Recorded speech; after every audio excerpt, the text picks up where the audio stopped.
Міжнародныя тэатральныя фестывалі, белая вежа і непратаптаны шлях, студзеньскія музычныя вечары, мото- і велафэсты. Брэст аб'ядноўвае артыстаў, спевакоў, музыкантаў і спартсменаў з розных краін свету. Ганоровае званне, як эстафету, Брэст прыме ад армянскага горада Горыс. Что собой подразумевает 2019 год?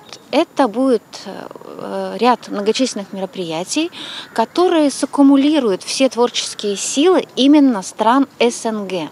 То есть к нам в город приедут огромное количество коллективов самых разных, приедут выставки, приедут различные проекты в культурной сфере.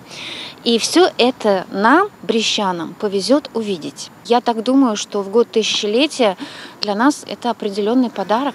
Да тысячагоддзя Брэст актыўна рыхтуецца. З'яўляюцца новыя культурныя фэсты. Сёлета паспяхова прайшоў першы фестываль кветак.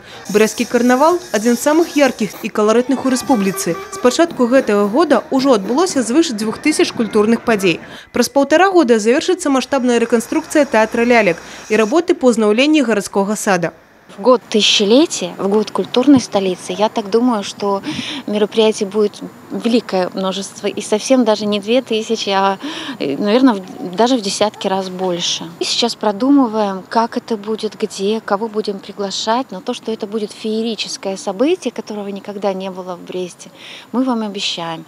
Конечно, мы его сделаем и с помощью своих артистов, певцов, музыкантов, но и будем привлекать и зарубежных, в том числе из России и, возможно, даже из Европы и Америки. Мероприятие будет проходить ведь как в залах закрытых, так и на улице. Возможно, будут использованы площадки, которых мы еще никогда не использовали. Например, около нашей реки замечательная есть площадка, где можно показать лазерное шоу. Почему нет?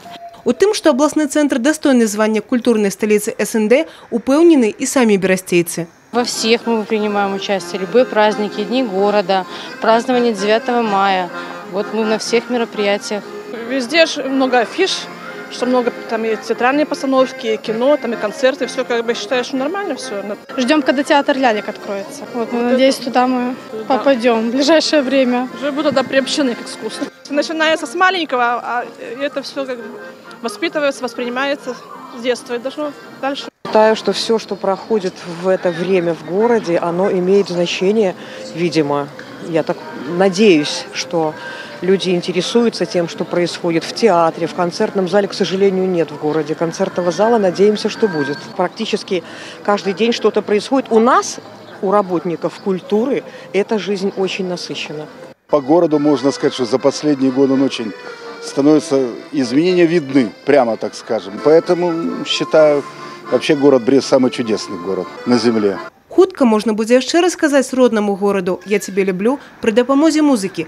Праз некалькі дзён стартуе праект «Песня о Брэсце». Паўдзельнічаць у ім могуць як прафесійныя кампазітары, так і аматары. Умовы хутка з'явяцца на сайце брэсцкага гарвыканкама. Евгения Мороз, Роман Філюціш, тэлерадыёкампанія «Брэст».